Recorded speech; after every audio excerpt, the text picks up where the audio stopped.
주거 형태 선택은 누구에게나 중요한 결정입니다. 전세는 높은 보증금이 부담되지만 월세는 지속적인 지출이 발생하죠. 이 선택은 단순히 비용 비교가 아닌 금리, 세금, 자금 상황 등 종합적인 판단이 필요합니다.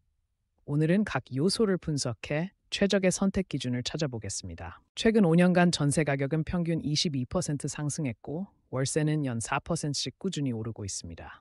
청년층의 68%는 월세를 선택하지만 중장년층은 자금 여유로 전세를 선호하죠.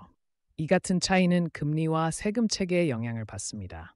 지역별 차이도 있어 신중한 선택이 필요합니다. 금리 1% 상승 시 전세 보증금 대출 이자는 연 300만 원 추가 부담이 생깁니다. 반면 월세는 계약 기간 중 고정된 경우가 많아 상대적으로 안정적이죠.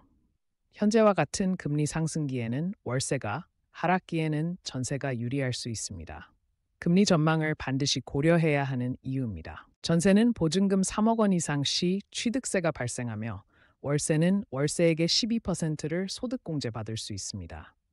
고소득자는 월세 공제가, 저소득자는 전세가 유리할 수 있죠. 또한 전세는 재산세가 없지만 월세 임대주택은 별도 세금이 부과됩니다.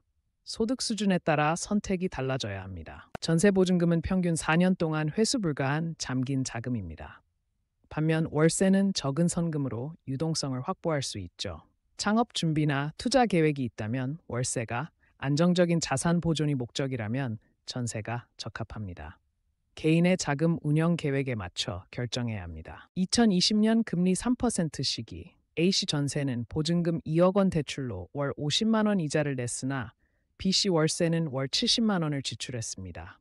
3년 후 금리 5% 상승으로 A씨의 이자는 월 83만 원으로 증가했지만 B씨는 고정 월세로 안정을 유지했죠.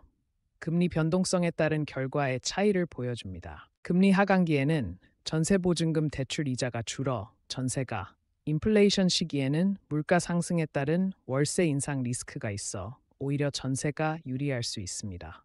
반면 경제 불확실성 높을 땐 월세의 유연성이 장점이 되죠. 현재 한국은행의 금리 전망을 반드시 참고해야 합니다. 전세는 임대인 파산 시 보증금 회수 불능 위험이 있고 월세는 재계약 시 평균 8% 인상될 수 있습니다. 전세권 등기나 확정일자 보관으로 위험을 줄일 수 있죠. 월세는 계약서의 인상 상한 조항을 명시하는 게 중요합니다. 두 방식 모두 보증보험 가입이 필수적입니다. 첫째, 보증금 여부, 전세 보증금 70% 이상 가능한가? 둘째, 금리 전망, 1년 내 추가 인상 예상되는가? 셋째, 거주 계획, 3년 이상 같은 집에 살 것인가? 이 세 가지를 점수화해 보세요. 2개 이상 예라면 전세, 2개 이상 아니오라면 월세가 일반적으로 유리합니다. 완벽한 선택은 없습니다. 전세는 자금이 많고 안정성을 원할 때, 월세는 유동성이 필요할 때 유리하죠.